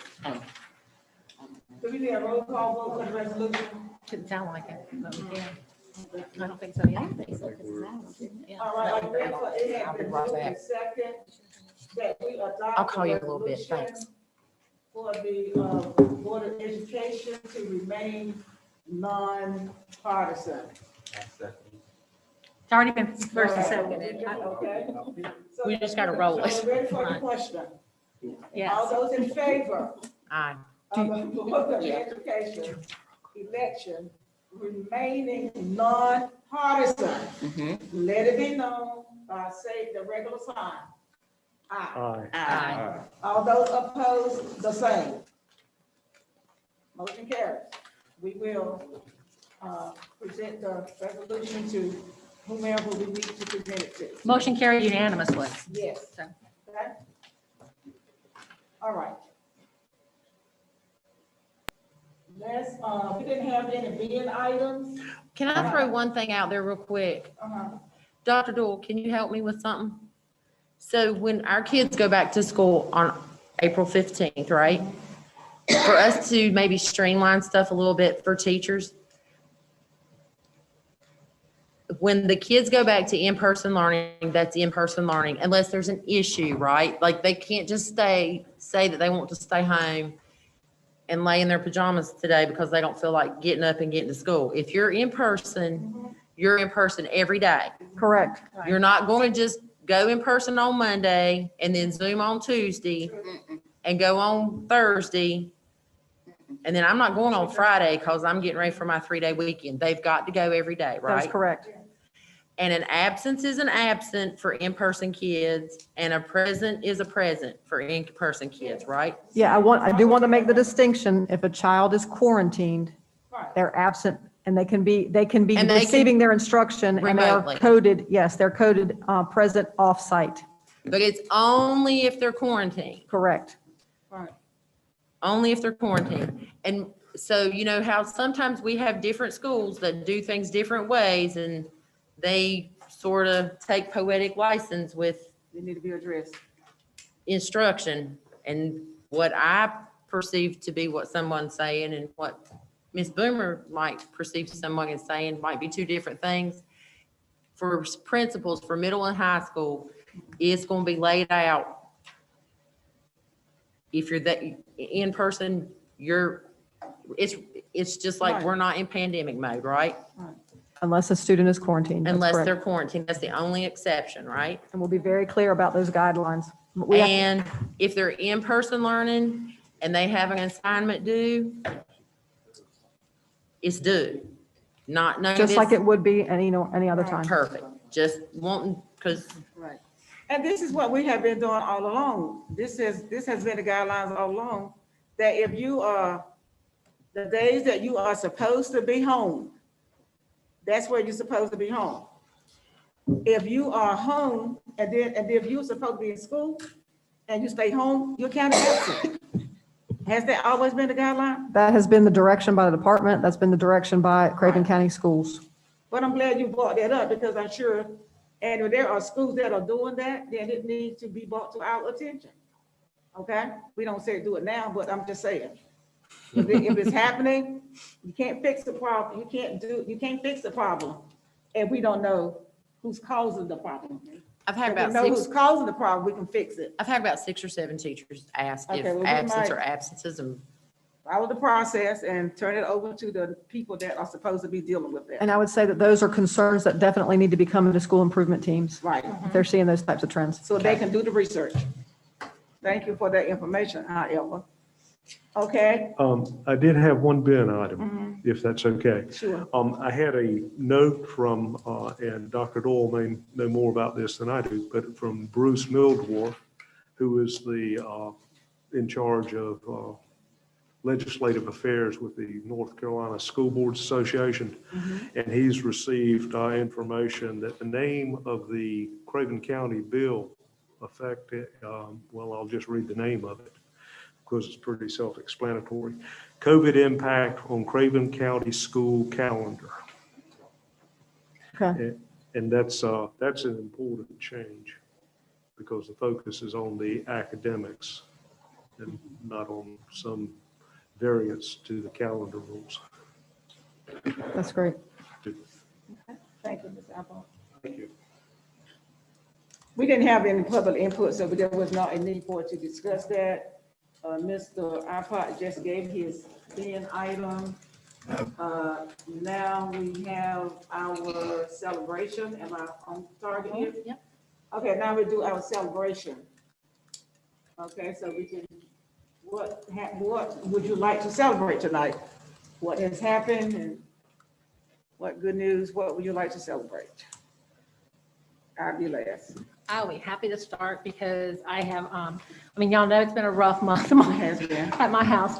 And, but the church and school communities, I've had teachers dropping breakfast off at 7:00 in the morning on their way to work. And principals, the school, family, and church community has carried my husband and I through the past 3-4 weeks. And so the ones that are listening tonight, it's all about relationships. We talk about on the board how hard this work is and how many people we tick off. But when you follow your heart and you do the right thing, and you do it for the right reasons, you have the relationships where people stand in your front yard praying for your husband not to die. So I just really want to shout out to the Havelock crowd of churches and schools. Good celebration. Mr. Alpha? I'll celebrate again our Jennifer Wagner and her efforts and her team's efforts out there across the whole school system on getting the best quality information and presentation forward, representing our students, our parents, our community, our staff. That recognition at state level, 3 golds, what can you say? Lots of good gold stars. Yeah, great job. Okay. Ms. Muse? Well, I really enjoyed the Bendy Quinn news team tonight. They were precious and accurate and professional, and they had a good time. I also want to recognize Miss Wagner. She's always so classy in everything she does, and she does it with grace and kindness and a pure heart. And I admire her greatly. And I am thankful that our children are going to go back to school. And I pray that our teachers will be strong enough to make it through the end of the year. And they will, because they're teachers. And they've survived a lot worse than this. And when they look at a child, I hope, and they see him get it and the light comes on, it'll make it worth it for all of them. So I want to thank every single one of our teachers for sticking it out and hanging in there. And anything that any of us can do to help them or encourage them. I know that my email and my phone is always available. Okay. Ms. King? I want to celebrate our teachers and Craven County School employees who are receiving their vaccines, even though some of them are doing it with tears in their eyes, being very nervous about side effects and side effects from years from now that, you know, we keep hearing about or that we hear about. I celebrate their courage because it shows that they're always gonna do what's best for their students. Mr. Doug, What do I want to celebrate? you want to celebrate you coming on the board? I celebrate that. I celebrate you all allowing me to sit up here with you all and hopefully participate in making our county the great place that it is, always been, so that it be recognized. Oh, I celebrate everything that you all have celebrated. That's a good one. But I also want to add to this. I celebrate that I survived that last vaccination. That Moderna? I'm glad that I survived. I couldn't get out of bed one day, but I survived. And I'm so thankful that all our teachers and other employees have the opportunity to get that vaccination. Those who wanted it, I am so glad that, but I'm really glad that our teachers, they wanted bad enough that they went other places when we were not doing it fast enough, that they were able to go to other places to get the shot. And so I celebrate their enthusiasm to want to do it. And because they all need it with going back into the classroom, they need it. They need it for their safety and also for the safety of the children. So I celebrate that we were able to get 70% of our teachers vaccinated. And that's a great thing.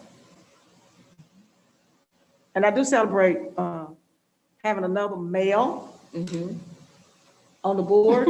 Because Carl felt like he was being left out. So now we have another male and we celebrate that. And a wonderful male we do have. So that's it for the celebration. Dr. Doyle, I'm sorry, and Myra. That's okay. I'm ahead of myself. I want to celebrate our teachers too. I've said this to them before, but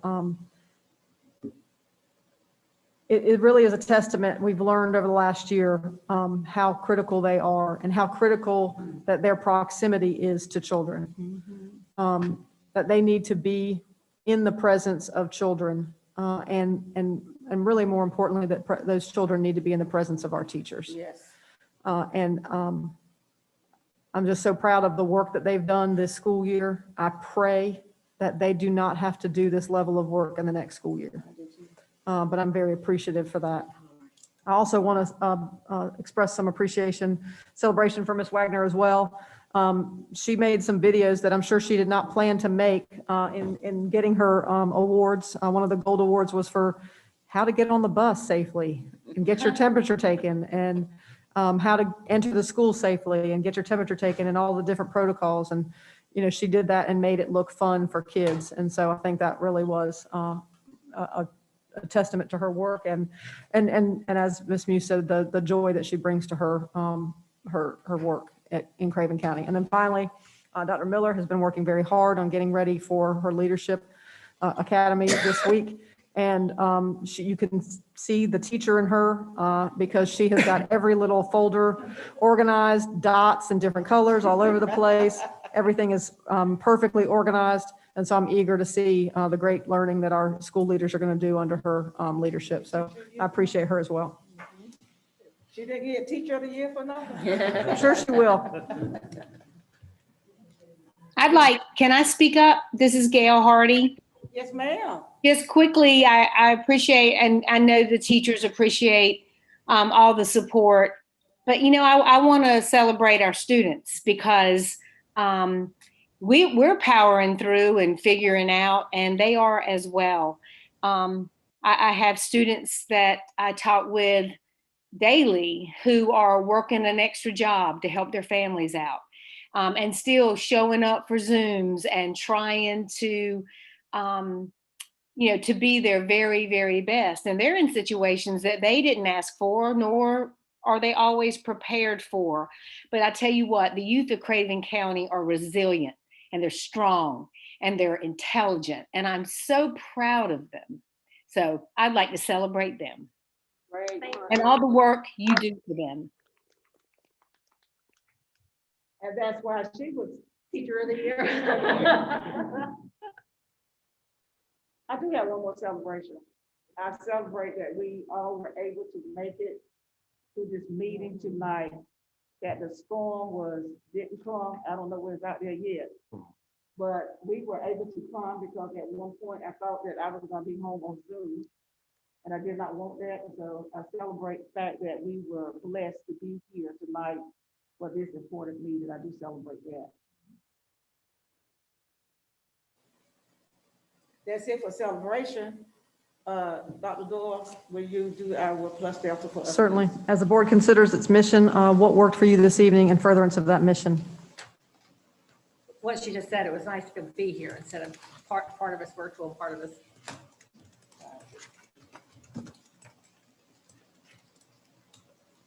It was good to have our children participate in our meeting tonight, as always.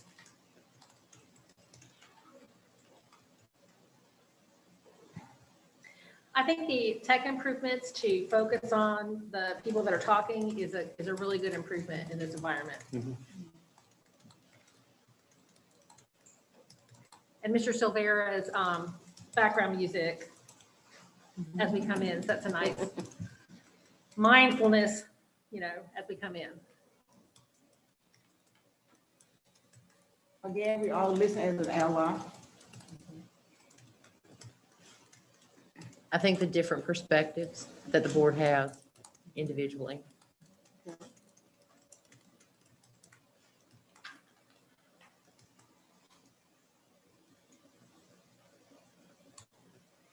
Anything else?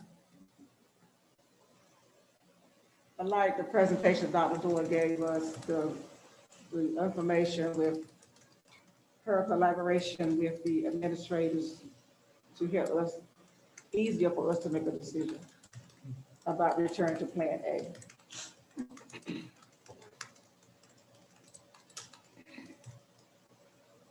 Anything else? All right, it could be better if. I wouldn't have got a phone call.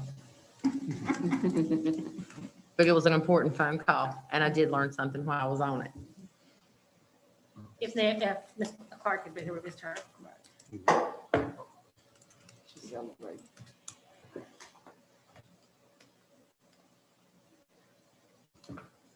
Anything else? It could have been better if Mr. Dove and I got to sit beside each other. Although we're not allowed to have sidebars, I remember. They put us like bookends.